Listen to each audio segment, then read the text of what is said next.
Consider the following story. I started packing for my trip to Germany.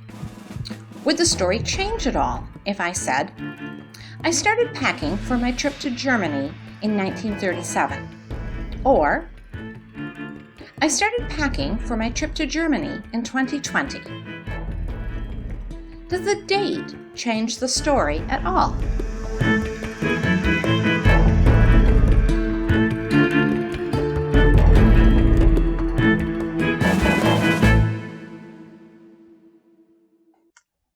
Shalom! Welcome to Bridges to the Bible. I'm Brian Johnson.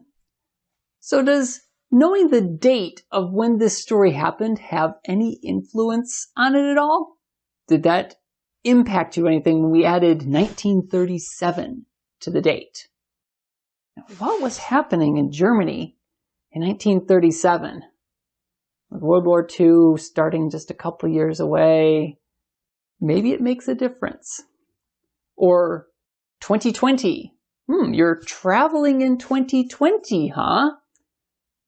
That could make for an interesting story.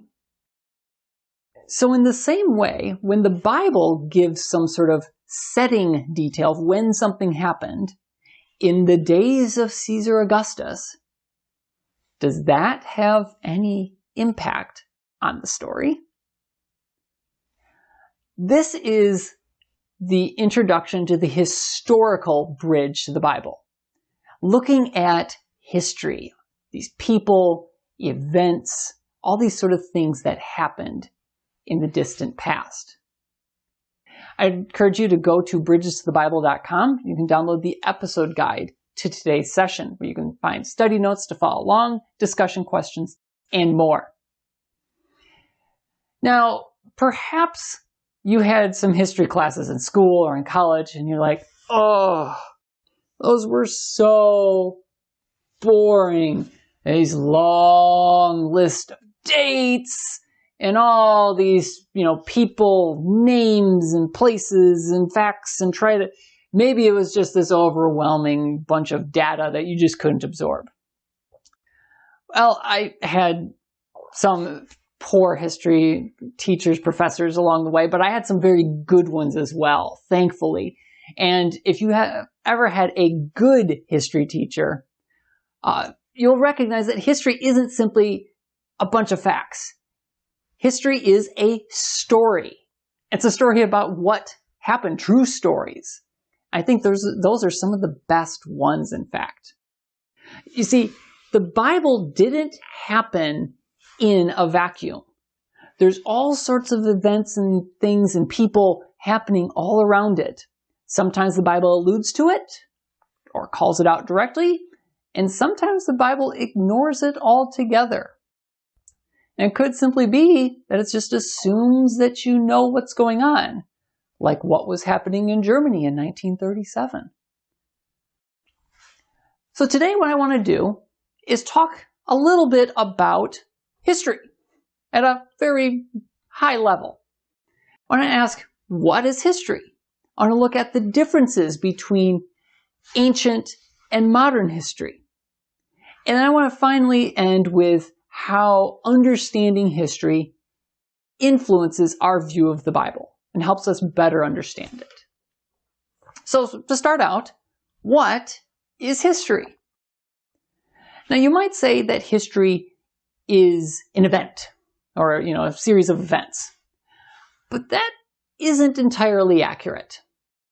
Because we could talk about the dinosaurs and how the dinosaurs happened, and there was events of the T-Rex came and ate the other dinosaur. Well, that's something that happened, but that's not history. That's what we would call prehistory, which falls under a completely different subject matter. So if there's something prehistoric, before history, then that means that history is a beginning, and not at the beginning of time. So what is history then? History isn't just what happened, it's a record of what happened. Typically something written down, but there could be other ways that could be handled as well. So history is a record of what happened. It's what we see written. Now, understand, as a result, there are some limitations. For one, it is selective. We don't have a record of everything that's happened since the invention of writing or record keeping of history, or not the case. So it's selective. Second, it is biased. It's written by people, and people have a certain point of view when they're writing it. And this also plays into the selection. I don't know if I want to tell this bad thing that happened to me, but I would like to tell the good thing that happened to me. And finally, history requires interpretation. It's not simply what happened. It's not simply about what was recorded about what happened, but it's also how we look at that recording. History isn't just about the past. It's how we relate to the past, our connection to the past. So that's, in a nutshell, what history is.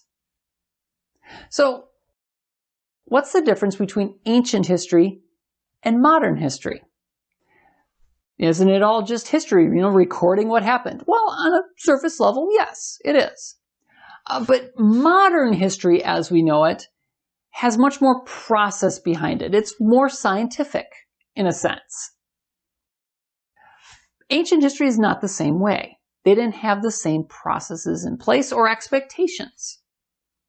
And that can make us look back and say, that's not accurate.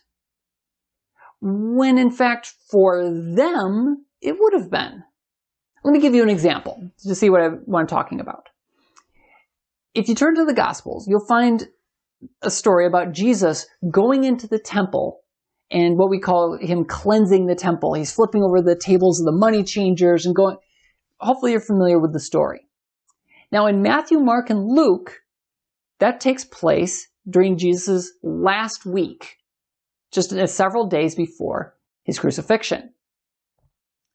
But in John, it's placed at the beginning of his ministry. Chapter 2, right near the beginning. Now, some people would say, well, it's because it happened twice. And that's why we've got them put in two different places. It's just that John recorded one of them and the others recorded the other.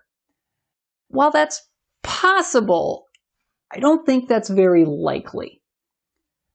Much more likely is John took that event and brought it back to the beginning to fit with some other stories to tell the story he was trying to tell, to make his point. You see, the ancient writers didn't feel a need to tell their stories in chronological order. Doesn't mean that they're not, but they don't have to be. And even we will have, flashbacks in our stories. We don't necessarily tell them exactly in chronological order. I think the key difference, though, is we feel obliged to say, I'm going back now, versus they didn't. Now, we might look at that and say, John, that's not accurate. You pulled this story earlier up. And John and his readers would say, what's inaccurate about that? They would have no problem. So understand that when we approach history in the Bible and in the world around the Bible, that their standards are different. And we can't expect them to meet our expectations. We need to measure them against their expectations. So that's some of the differences between ancient and modern history.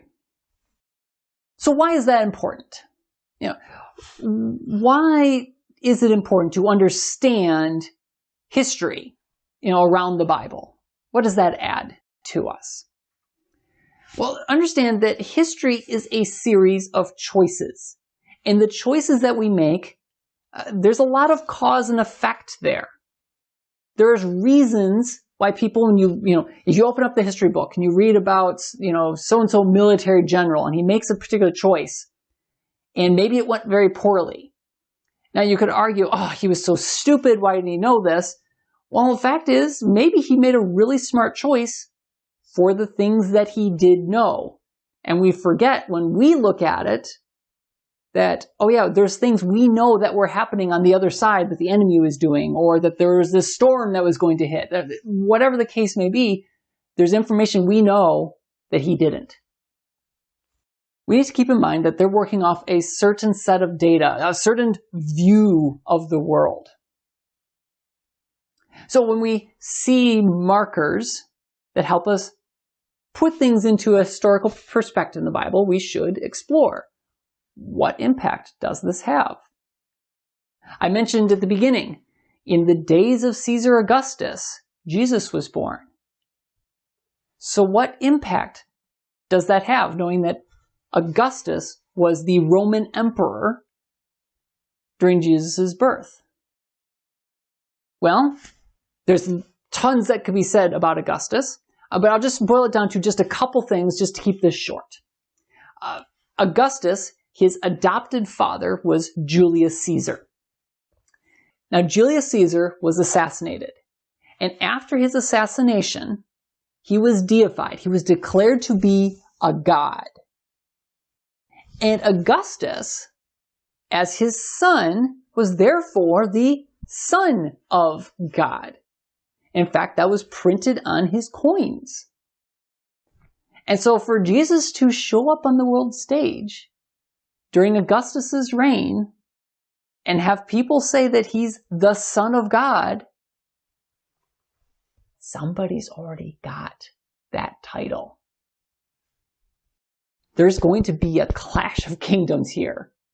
You can sense the tension at that statement. Another example, just fast forward just a little bit here. The Pharisees. We see Jesus interacting with them. And the Pharisees tend to get a bad rap, particularly because they argued a lot with Jesus. But have you ever asked the question, why did they do what they did? Why were they this way? Well, history will help you understand that. They're not living in a vacuum. We need to go back several centuries to better understand their story and their viewpoint. You see, what happened was there was this thing called the exile. It was bad. I mean, it was really, really bad. You know, God allowed Jerusalem, the temple, to be destroyed. All these people were carried off into exile. And they recognized that it was the people's fault. They got it. You know, they were sinning. There was all this idolatry, all of these problems that God finally got rid of them. And so they said, we don't want that to happen again. Pretty smart move, really. It's a good thought. And so how did they want to make that happen? Well, they wanted people to obey God. Pretty obvious. And so they established rules to help people obey God. Now, unfortunately, those rules tended to build up over time, and they kind of became more rule-focused and less love-focused. But the purpose, the intent behind it was a good one. But you need to also understand that a century or two before Jesus is where their movement began. Because it wasn't just the exile, although that was a piece of it. What was also happening during their time was foreign influences, pagan influences coming into the country and turning people away from the Torah, from God's instruction. And they said, this is headed in a bad direction. We need to pull them back. So that was the more immediate context to their story. And so that is why they act the way they do. So that hopefully just helps you better understand a little bit about the world of the New Testament. Things that you're not going to simply get in your Bible because it assumes you know. And that's the beauty of looking at history surrounding the Bible. So, just a quick recap. So today we looked at what is history, how history isn't just a series of events, but it's a record of events. That record is selective, it's biased, and it's subject to interpretation. History isn't what happened, it's how we relate to what happened. Second, we looked at the difference between ancient and modern history and how we need to approach their history from their terms. And finally, we saw how understanding history can better help us understand the Bible and what's going on in it. I encourage you to open up your episode guide, which you can get at bridgestothebible.com, and go to the discussion questions where you can discuss these things in more depth. Coming up next, we're going to cross the historical bridge to the Bible by looking at a broad overview of history during the biblical period. We're going to look at all the major empires and some of the big events that happened to help you just better connect, at least at a high level, some of the big things going on in that world. We hope that you'll join us. Until next time, Shalom!